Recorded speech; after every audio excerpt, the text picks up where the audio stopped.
watching Music Legends on NBC. Next, the Sultan of Swing, Mark Knopfler, whose throaty voice and trademark riffs have made him a mega star.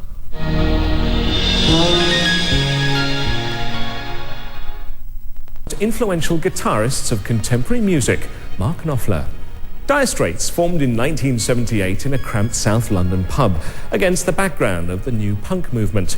They found a niche and were clever in creating a band playing intimate rock music. Mark Knopfler's laconic vocals and fluid guitar style soon made him one of the most celebrated artists since Eric Clapton. From their debut single Sultans of Swing, Mark and the unassuming style of Dire Straits sold millions of records around the globe. Their Brothers in Arms album was the highest-selling record of the 80s. So let's meet the man who's improving with age. There has to be an element in you that refuses to grow up properly, that there's some sort of growing old disgracefully aspect of the whole thing.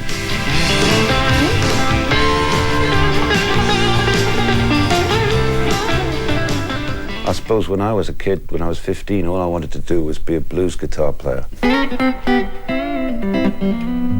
I remember when I went to get my first electric guitar. My first guitar had to be electric and had to be red. And my dad, God bless him, couldn't afford a Fender Strat. It was an imitation one. Cost him 50 quid, which was a big stretch for him in those days, you know. And the old guy who sold it to him just said to me as I was going out the shop, he said, "Stick at it." Brilliant advice, eh? A real genius. You get a shiver in the dark, it's raining in the park, but meantime. I think the only reason why I stuck at it was because I was obsessed, almost unhealthily so. A band is blowing Dixie, double fall time. You have to be slightly obsessed in order to do it.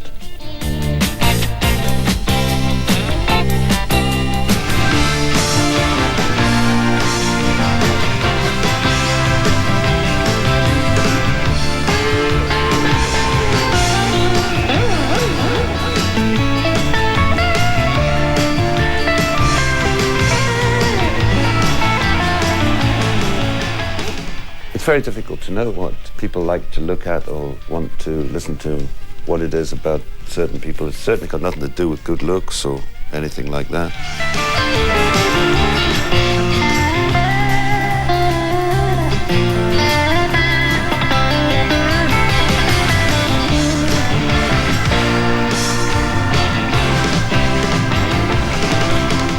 As a child, music burned in Mark's soul.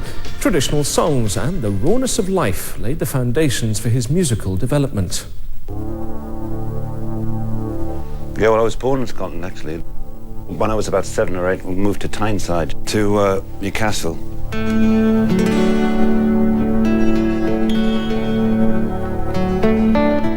We used to sing songs like The Waters of Tyne and beautiful melodies, as well as all the Geordie songs of varying degrees of seductiveness. And I suppose what happens is that you start absorbing the Celtic music without realizing that you are. And it's actually more of an influence than you think. These mist-covered mountains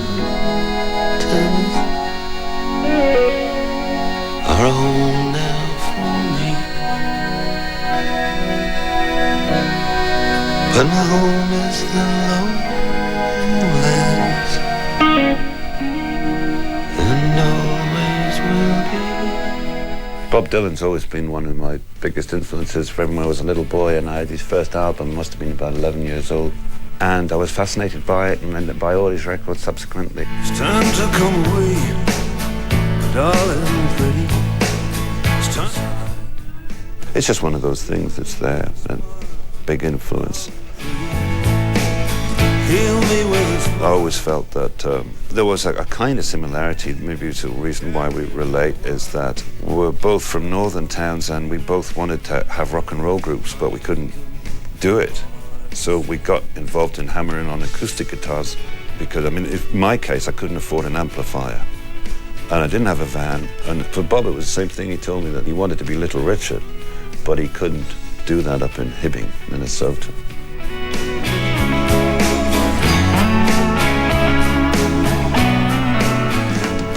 I'd have loved to have been a musician full-time from day one, but it just never worked out that way. I think a lot of musicians will be familiar with the whole thing and trying and failing and all the rest of it. You just got to keep bashing your head against it. And you try and you try and you try. There's kids all over the world trying to start bands. The ones that continue going on trying to start them are the ones that will eventually get there, because they're the ones that have got the willpower and that obsession. Because everybody gets their shot in this. There is no question about that. Because you can play in pubs and clubs and small rooms and things, eventually what happens is that audiences start queuing around the block and then down the stairs or wherever it is to see you. And it just goes on from there. Remember when we... Is anybody home? Calling Elvis. You all home? Sounds quite dull in a way, but I've always been a roots music fan.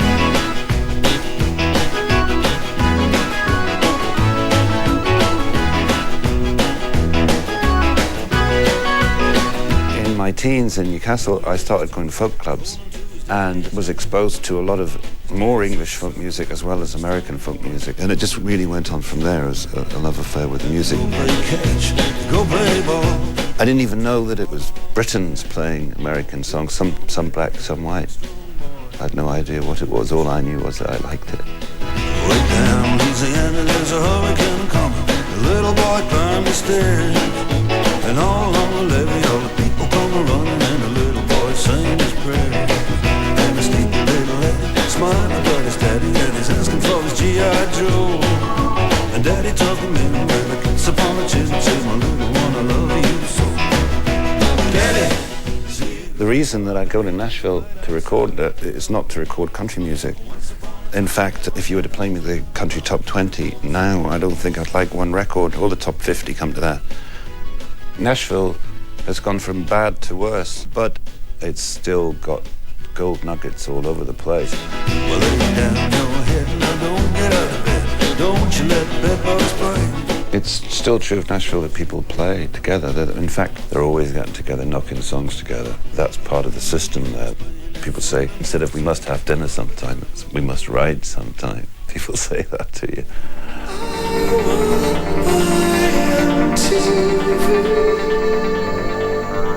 With the song Money for Nothing, Mark took a cynical jab at himself and the music industry by looking at his glamorous life from a working class point of view.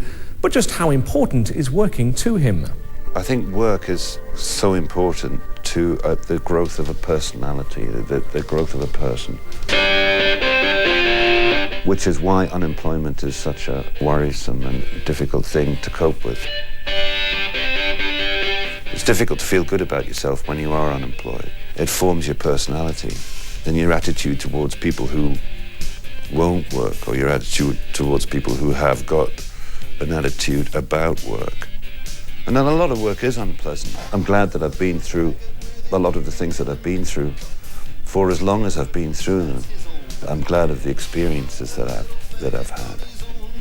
Accept that a lot of it's been done the hard way, the blood and bullets way.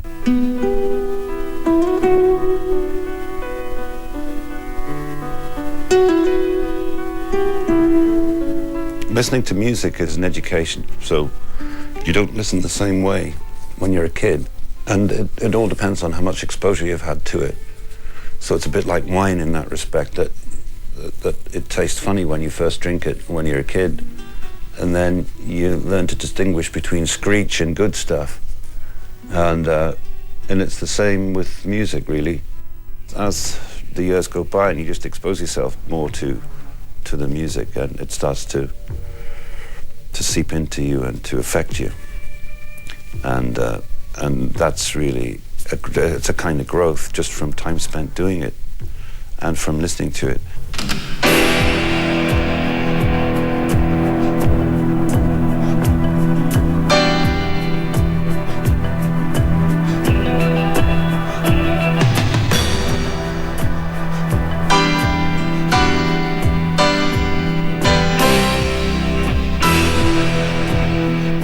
I think there's a real duality that happens with becoming ancient and creaky. And one of them is that you can become this boring, cynical person who feels that things aren't going to turn out too well. But the other thing is a kind of hope that seems to spring up from time to time. And whether that's just to do with being happy, or whether it's to do with being a parent, or what it has to do with, I'm not quite sure. I just try to avoid cynicism as much as possible.